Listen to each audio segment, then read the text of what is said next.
지난주 말씀 기억하시죠? 로마서 5장 1절 서두에 나오는 이 말씀이요. 그러므로 우리가 믿음으로 의롭다 하심을 받았으니, 이 말씀은 로마서 1장부터 4장까지 앞에 나오는 그 말씀 전체를 요약해 놓은 말씀인데, 이걸 신학 용어로 이신칭이라 그런다. 그 말씀을 지난주 드렸고요. 그리고 바울은 로마서 5장 1절과 2절에서 이 이신칭의가 가져다주는, 하나님의 칭의가 가져다주는 세 가지 놀라운 특권을 기록하고 있다. 그렇게 지난주 말씀을 드렸습니다.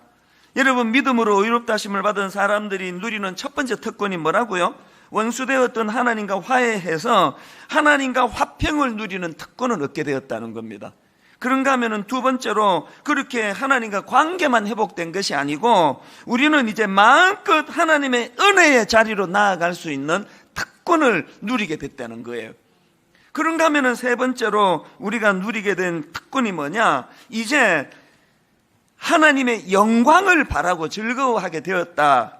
여러분, 그 앞에 나오는 그 두 번째 항목이요, 그 은혜에 들어감을 얻었으며 이것이 현재적으로 누리는 특권이라면, 이 세 번째 나오는 하나님의 영광을 바라고 즐거워하느리라는 말씀은요, 이 미래적 소망과 관련된 말씀입니다. 신앙생활이요, 오늘 현재만 그저 평안하고 잘 살고 잘 먹고 이거로 국한되는 건 아닙니다. 신앙의 궁극적인 목표는 현실을 뛰어넘는 이 미래에 대한 소망을 기대하는 것, 이 소망을 바랄 수 있는 힘, 이걸 갖는 게 이게 이 신앙의 힘이라는 겁니다.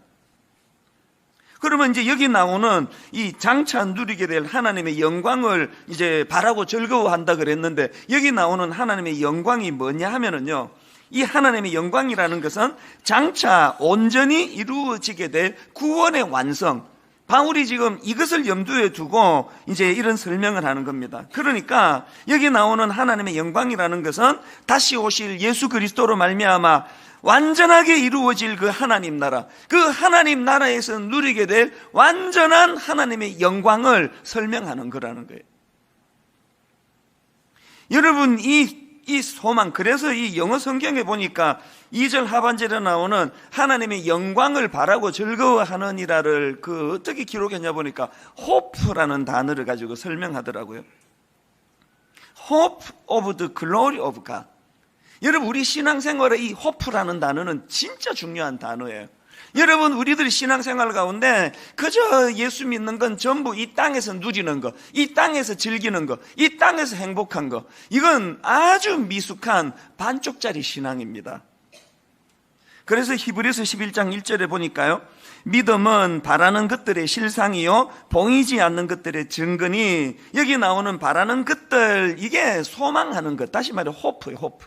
바라는 것. 그 실상은 뭐냐? 바라는 것들이 소망하는 것들이라 말할 수 있다면, 여기 나오는 실상이라는 건 그것에 대한 확신, 그것에 대한 자신감을 이야기하는 거예요.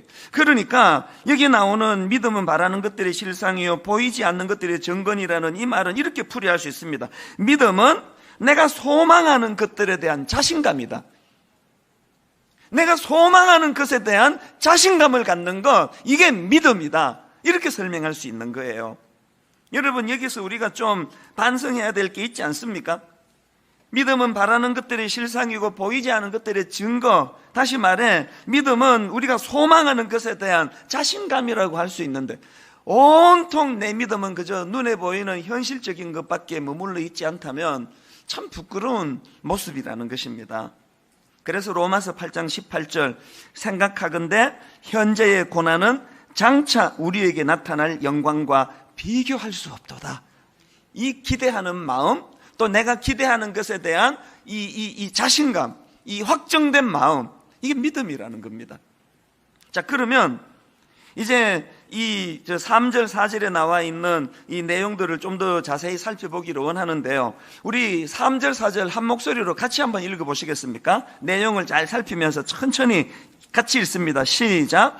다만 이뿐 아니라 우리가 환난 중에도 즐거워하나니, 이는 환난은 인내를, 인내는 연단을, 연단은 소망을 이루는 줄 알미로다. 이 여기 내용을 가만히 보니까요, 어떻게 환난 중에도 즐거워할 수 있는가 보니까, 환난 그 자체를 즐기는 게 아니에요. 만약에 여러분 중에 환난 그 자체를 즐기는 분이 계시면 그 빨리 병원에 가셔서 점검을 받아보시는 게 좋습니다. 누가 환난을 좋아하겠냐고요? 환난 자체를 즐거워하는 것이 아니라 이 환난이 가져다 주는 열매를 볼 수 있는 눈이 열려졌기 때문에 환난을 즐거워할 수 있다는 겁니다. 근데 여러분, 여기 나오는 몇 단어 중에서 제일 먼저 나오는 단어가 환난이라는 단어인데요, 이 환난은 원어로 보니까 이 억압, 압제 이런 뜻을 가진 단어인데, 특이한 게 뭐냐면요, 이 단어는요 원래 이 포도즙을 짜기 위한 틀을 설명할 때 사용되는 단어라는 거예요. 여러분, 그 포도즙을 짜는 그 기계 안에 포도를 넣고 이 기계를 돌리면 어떻게 되겠습니까? 포도즙을 짜려고 포도가 그 어깨임을 당하는 그 무게감이 느껴지지 않습니까? 본문이 말하는 환난이 이럴 정도로 아프고 무거운 의미를 가진 단어라는 겁니다. 이 단어가 고린도후서 4장 8절에도 나오는데요, 우리가 사방으로 우겨 쌈을 당하여도 쌓이지 아니하며 답답한 일을 당하여도 낙심하지 아니하며, 여기에 지금 우겨 쌈을 당하다, 이게 오늘 본문에 나오는 환난과 같은 단어예요. 오늘 우리 그리스도인들에게 치명적인 문제가 뭐냐 하면은, 우리가 지금 그건 다 제 잘못이기도 하는데요, 신앙생활을 자꾸 그 현실만 보여줘가지고 예수 믿으면 잘 된다, 예수 믿으면 복 받는다, 예수 믿으면 부자 된다, 이런 것만 가르쳐가지고 환난의 의미를 모르는 거예요. 여기 나오는 환난은요, 내가 예수 그리스도를 제대로 잘 믿는 과정에서 생기는 고통, 예수 그리스도로 인하여 얻어지는 고통을 의미하거든요. 심각하게 한번 여쭤볼까요? 여러분, 지금 예수님 때문에 당하는 고통이 뭡니까? 있습니까? 졸려 죽겠는데 저렇게 지겨운 목사를 만나가지고 졸음을 참는 고통이 얼마나 큰지 아십니까? 그것도 고통에 해당이 되는지 안 되는지 모르겠지만요, 진짜 제대로 된 신앙은요, 이신칭의의 이 믿음에 확정된 마음을 가지고, 현실은, 세상은 사단이 잠시 장악하고 있는 쿠데타 군이 이 나라를 장악한 것과 같은 그런 상황이라고 보통 묘사합니다. 하나님의 이름이 조롱을 당하고 하나님의 공의가 이 땅에서 잘 세워지지 않고, 예수 제대로 믿으려 그러면 세상에 사업하는 분, 그 고통에 빠져야 되는 거 아닙니까? 정직하면 망하는 나라라 그러지 않습니까? 내가 오늘 예수 믿는다는 의미는 그동안 그런 이 악한 세상에 동화되어 살아가다가 이제 구별된 하나님의 사람이 되어가지고 지금까지 내게 우호적이던 모든 사람들로부터 등돌림을 당하는 거, 왕따가 당하는 거, 이게 신앙이에요. 그래서 여러분이 이 땅을 살아가다가 너무너무 괴롭고 힘들고 어렵게 살아가면은, 그게 어떤 면에서는 너무나 이 세상에 잘 동화되어 사는 것보다 그게 더 정상인지 모르는 거예요. 여러분은 그리스도로 말미암아 어떤 고통을 당하고 있습니까? 이 고통을 모르다 보니까 그 고통 가운데 함께 하시는 하나님의 능력, 하나님의 은혜, 이 맛을 보지 못하는 거예요. 바울이 지금 사방으로 우겨쌈을 당하는 그런 답답한 상황에, 낙심스러운 상황에 빠져 있는데, 바울이 그것만 있었습니까? 고린도후서 1장 8절 9절을 보십시오. 형제들아, 우리가 아시아에서 당한 환난을 너희가 모르기를 원하지 아니하노니, 힘에 겹도록 심한 고난을 당하여 살 소망까지 끊어지고, 우리는 우리 자신이 사형 선고를 받은 줄 알았으니, 어떤 상황인지 아시겠죠?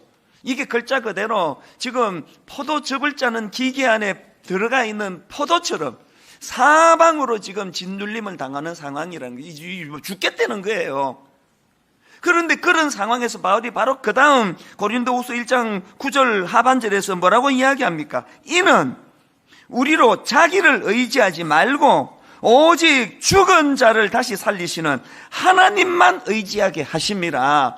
자기가 그런 극심한 환난을 경험하는 것은 그 환난을 통하여 나 자신을 의지하는 내 삶 속에서 더 이상 나 자신을 의지하지 않고 하나님을 의지하는 법을 배우는 과정이라고 이해를 하는 거예요. 저는 저 자신이 참 부끄러운 마음을 가질 때가 많습니다. 뭐 큰 교회 목사가 되고 뭐 제 설교를 뭐 얼마나 많은 사람이 듣고 그런 이야기를 들을 때마다 과연 저에게는 이만한 무게의 믿음이 제게 있는가? 이 환난이라는 이 통로를 나는 과연 거쳐냈는가? 그 부끄러움을 느낄 수밖에 없는 겁니다. 요한계시록 1장 9절에 보니까 사도 요한이 눈물로 고백하는 고백을 보십시오. 나 요한은 너희 형제요 예수의 환난과 나라와 참음에 동참하는 자라. 하나님의 말씀과 예수를 증언하였으므로 말미암아 반모라 하는 섬에 있었더니, 지금 여러분 이 사도 요한이 저처럼요 강단에서 마이크 들고 환난을 이겨내라고 그렇게 떠들고 있는 게 아니에요. 사도 요한은 지금 예수 잘 섬기고자 하는 그 선한 마음 때문에 반모라는 섬에 갇혀서 극심한 고난 중에 있습니다. 그 고난 중에 있던 요한이 절대로 좌절하지 않고 낙심하지 않을 수 있는 힘이 어디서 나오느냐? 자기는 그 고난을 어떻게 이해합니까? 구절을 다시 보십시오. 나 요한은 너희 형제요, 그 다음에 예수의 환난과 나라와 참음에 동참하는 자라. 지금 요한은 자기가 겪고 있는 그 극심한 고난을 예수님의 고난에 동참하는 행위라고 인식하니까 몸은 힘드는지 몰라도 마음의 갈등은 없는 거예요. 저는 이 말씀 앞에서 참 부끄러움을 느껴요.